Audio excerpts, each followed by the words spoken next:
Hello dear students, welcome to Kanika's nursing academy. मैं हूं doctor Kanika और सभी नॉर्सेट एस्पिरेंट्स के लिए बहुत अच्छी न्यूज़ है कि फाइनली जो नॉर्सेट 10 के रिलेटेड नोटिफिकेशन आउट हो चुकी है। एग्ज़ाम जो भरने के लिए इम्पॉर्टेंट चीज़ें हैं, डेट्स हैं, वो मैं आपको इस वीडियो में शेयर करने वाली हूँ। एंड ये वीडियो आप एंड तक देखिएगा सो दैट कि आपको पूरी क्लैरिटी हो जाए कि क्या क्या चीज़ें आप लोगों ने करनी है वाइल फिलिंग द एप्लीकेशन, क्या फॉर्मेट रहेगा आपके एग्जाम का, कितनी पोस्ट अवेलेबल है एंड क्या एलिजिबिलिटी क्राइटेरिया, वो सब मैं इस वीडियो में बताने वाली हूँ। और इस बार कुछ मतलब बहुत सारी अच्छी सी क्लैरिटी से नोटिफिकेशन में डेट्स एंड ऑल मेंशन्ड है, तो वो मैं सब आपको हाईलाइट करके इसमें बताऊंगी। तो स्टार्ट करते हैं। जो नोटिफिकेशन की डेट मतलब आई है, नोटिफिकेशन कल ही पिछले कल आई है, 24 फरवरी को नोटिफिकेशन आउट हुई है। एंड बात हम करेंगे कि एलिजिबिलिटी क्राइटेरिया की।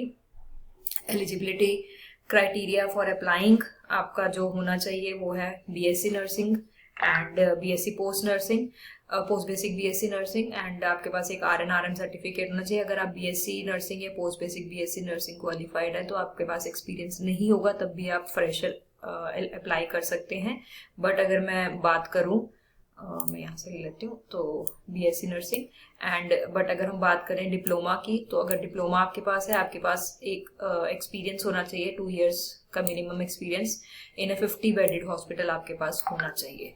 सो this is no mentioned here. इस बार स्पेसिफिकली मेंशन किया हुआ कि एसेंशियल क्राइटेरिया है एंड वैलिड जो तभी माना जाएगा कि जब आपका कंप्लीशन है, जीएनएम हुआ है, डिक्लेरेशन ऑफ रिजल्ट आया है और रजिस्ट्रेशन के बाद जब आपने काम करना शुरू किया है, वही कंसीडर होगा आपका एक्सपीरियंस 2 साल का। अगर आपने आरएन आने से पहले काम शुरू कर दिया था और एक्सपीरियंस सर्टिफिकेट में वो डेट मैच नहीं करती तो आप एलिजिबल नहीं हो पाएंगे। तो ध्यान रखिए इस चीज़ का, ये पहली इंपॉर्टेंट चीज़ है कि जो 2 years का एक्सपीरियंस है that starts after obtaining the qualification and the registration certificate. Age limit की बात करेंगे तो 18 to 30 ईयर्स जो है एज लिमिट है। एंड 18 to 30 ईयर्स की एज लिमिट मेंशन है इसमें, एज ऑलवेज 18 to 30 है। एंड लास्ट डेट जो क्लोजिंग की डेट है उस डेट को ये कंसीडर होगी। एप्लीकेशन फीस की बात कर लेते हैं तो 3000 is for the general and OBC candidates and SC ST और इकोनॉमिकली वीकर सेक्शन के लिए है 2400 and people with disability are exempted for paying any application fee. So application fee के बारे में आपको आई थिंक आइडिया है कि रिफंड नहीं होती है ये। And for the SC ST candidates it will be refunded after the declaration of result after verification of SC ST certificate. तो आपके SC ST कैटेगरी में अगर एप्लीकेशन जा रही है तो वो आपको रिफंड हो जाएगा, but only after the declaration of result.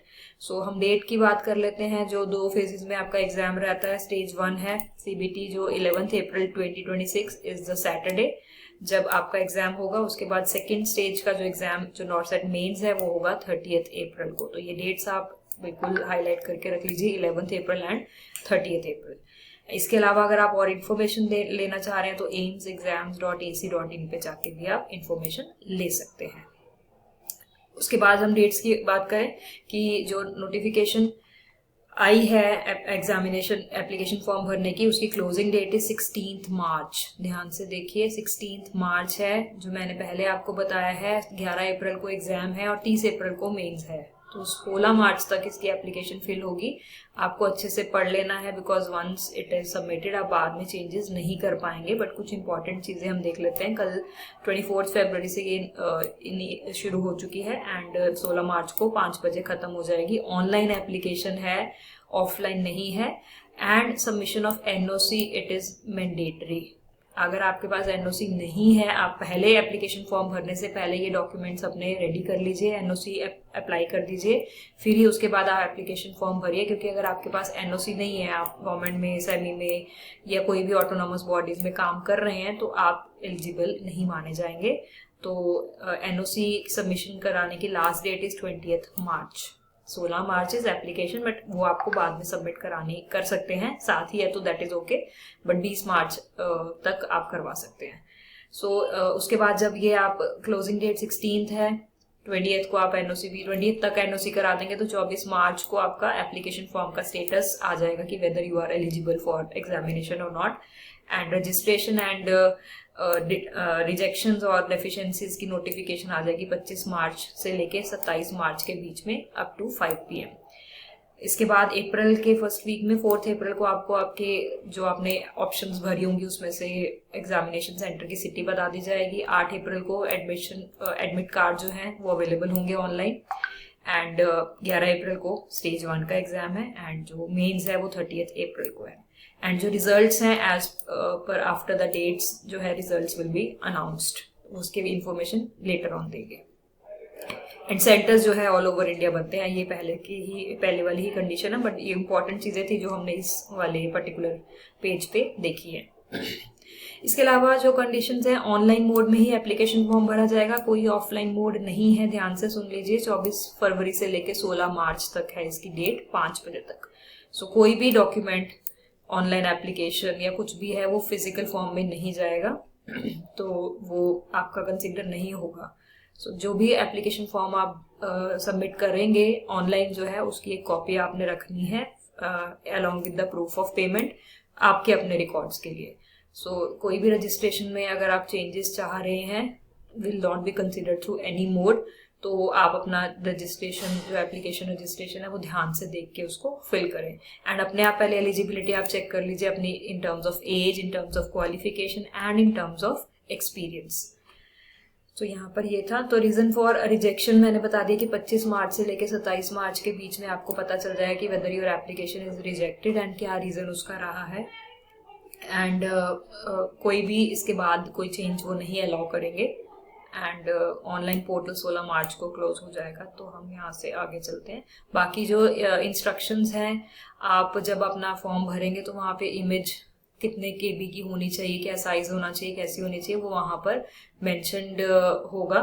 सो अब जनरल लिंक वहाँ पे आप जाके अपनी वेबसाइट पे देख सकते हैं, तो आप चेक कर लें, उसके बाद ही आप अपलोड करेंगे उसको अपनी इमेज को एंड आपके signatures also. So choice and preference जो है नॉर्सेट जो है सभी जो ऑल ओवर इंडिया ऑर्गेनाइजेशन है उनके लिए एप्लीकेबल है।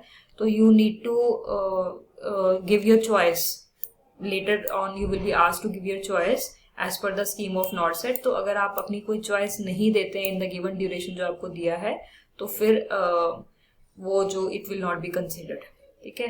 एंड अगर आपने कोई ऐसी चॉइस जगह की भरी है जो कि जिसमें फिल हो चुकी है पोस्ट, तो फिर आपको किसी और उसके लिए डिफरेंट इंस्टीट्यूशन के लिए कंसिडर किया जाएगा। तो यहाँ मेंशन है कि to few organization despite being eligible to fill choices in other, it will not be considered for selection in those organization जहां पे आपने कोई चॉइस नहीं फिल की हुई है। तो आपने फिल जरूर करनी है whenever it is asked. Experience certificate आपको मैंने बता दिया कि experience certificate has to be there in case of GNM pass out candidates. NOC भी बता दिया है कि it is a mandatory requirement. अगर आप NOC नहीं अपलोड कर पाते हैं तो आपको एग्जामिनेशन में नहीं बैठने दिया जाएगा, इवन इफ आप बाकी टर्म्स में एलिजिबल हो तब भी। रिलैक्सेशन की बात कर लेते हैं। 18 to 30 ईयर्स वैसे हमने एज जो बात की है कि एज बार है, बट अगर रिलैक्सेशन की बात करें तो इस टेबल में देख सकते हैं SC ST के लिए relaxation of 5 years is there, OBC के लिए 3 years, people with benchmark disability 10 years, subject to the condition that the maximum age is not exceeding 56 years.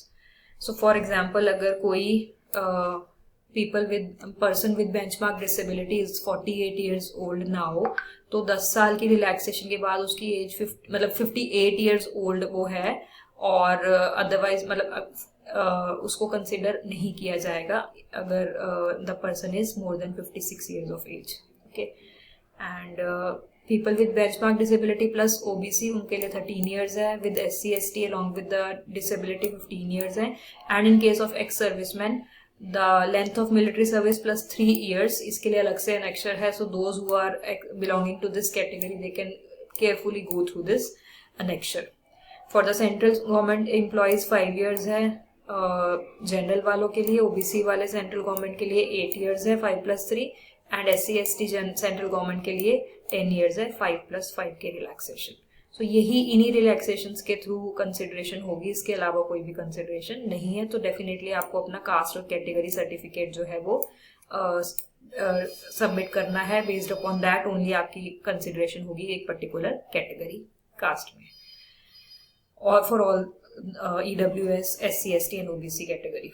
So educational documents आपके पास पहले से आप अपने स्कैन करके रखिए अगर whenever you are filling up the form, and so जो भी डिटेल्ड इंफॉर्मेशन है आपका एप्लीकेशन स्टेटस वो आप टाइम टू टाइम aimsexams.ac.in पे जाके चेक कर सकते हैं। एडमिट कार्ड भी वहीं पे ऑनलाइन डाउनलोड हो गए, that also you can do. बात कर लेते हैं अब एग्जाम के बारे में। एंड एग्जाम के बारे में अगर मैं नीचे थोड़ा सा जाती हूँ तो let us see. Yes, so stage 1 NORCET preliminary and stage 2 is NORCET main. So preliminary में अगर हम बात करें, so it will be a qualifying examination. So जो क्वालिफाई करेगा 1 में, that candidate will be allowed to appear for the stage 2, that is mains. So आपका जो ड्यूरेशन ऑफ एग्जामिनेशन रहेगा दैट विल बी 90 मिनट्स, जो प्रीलिमिनरी की बात कर रही हूँ। And there will be 100 MCQs of 100 marks MCQ based होंगे, जिसमें 20 मार्क्स आपके जनरल नॉलेज के हैं एंड एप्टीट्यूड के, एंड 80 जो MCQs है वो आपके नर्सिंग के सिलेबस से रिलेटेड है। तो ध्यान रखिए 100 मार्क्स का पेपर रहेगा, 20 मार्क्स GK एंड एप्टीट्यूड, उसके अलावा 80 मार्क्स आपके नर्सिंग के सिलेबस में से रहेंगे। नेगेटिव मार्किंग है 1/3 की नेगेटिव मार्किंग, एंड आपके 5 सेक्शंस होंगे। ये हमारा पहले से ही पैटर्न ऐसा है नॉट सेट का, 5 सेक्शन का जैसे अब 90 मिनट्स है तो 18 मिनट का एक सेक्शन रहेगा जिसमें 20 क्वेश्चन होंगे। सो there will be a sequence in which each section will be enabled to view. So आप जैसे अगले सेक्शन में चले जाएंगे तो प्रीवियस सेक्शन को आप दोबारा से व्यू नहीं कर पाएंगे, एंड 90 मिनट्स के बाद it will be submitted automatically. Each section will appear 1 by 1, so 1 time only। तो करंट सेक्शन जो एक्टिव सेक्शन है उसी के क्वेश्चन अटेम्प्ट करिएगा, and then the next section will appear, वापिस नहीं जा सकते हैं। सो क्वालिफाइंग मार्क्स की बात करें, सो 50 percentile is for the unreserved and the economically weaker section, and 45 percentile for OBC, 40 percentile for SC ST, and for people with benchmark disability additional 5 percentile will be given irrespective of any category. So अगर the person is in the this unreserved category with the people with benchmark disability, so 55 हो जाएगा, 50 हो जाएगा, 45 हो जाएगा। So this will be the case for the qualification, मतलब qualifying marks for the stage 2. So qualified candidate for stage 2 उनमें जो भी जितनी भी सीट्स हैं, अभी मैं सीट्स नंबर की बात करूंगी उसमें, तो 5 times जो आपके रैंक रहेंगे they will be termed as being eligible for the stage 2. सो सारे के सारे candidates will be call for stage 2। और टाई केसेस की बात अगर हम करेंगे आगे कर लेंगे। So scheme of examination of mains है जो आपका 90 की बजाय 180 मिनट का होगा, जिसमें आपके 160 MCQs हैं, 160 मार्क्स का रहेगा इसमें, एंड सारा नर्सिंग सिलेबस रहेगा इसमें, and case scenario based questions रहेंगे for assessment of nursing skills competency. ये ध्यान देना है, नेगेटिव मार्किंग फिर से है इसमें भी। And there will be 4 sections of 45 minutes each, और हर सेक्शन में 40 questions है, that makes 160 MCQs।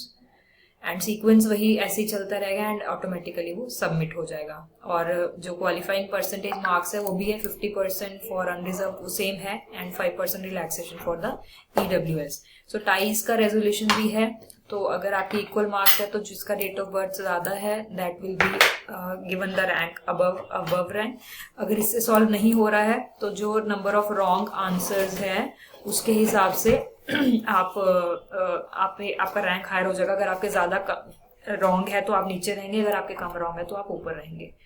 And syllabus मैंने आपको बता दिया है, मेरिट लिस्ट बन जाएगी एंड बेस्ड अपॉन जो भी इनकी नोटिफिकेशन आएगी, एंड 5 टाइम्स हमने पहले लिए थे, उसके बाद फाइनल लिस्ट जो है यहाँ पे बनेगी।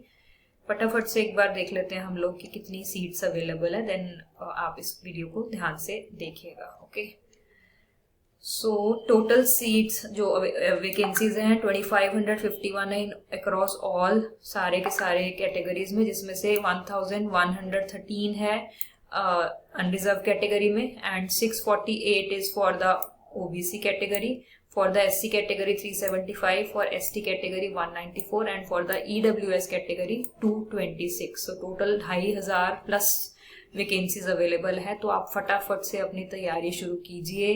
ध्यान से इस वीडियो को देखिए एंड कमेंट्स में बताइए आपको और इन्फॉर्मेशन क्या चाहिए। हम आपके लिए और ऐसी वीडियोस लेकर आएंगे और आप अपनी प्रिपरेशन के लिए ज्वाइन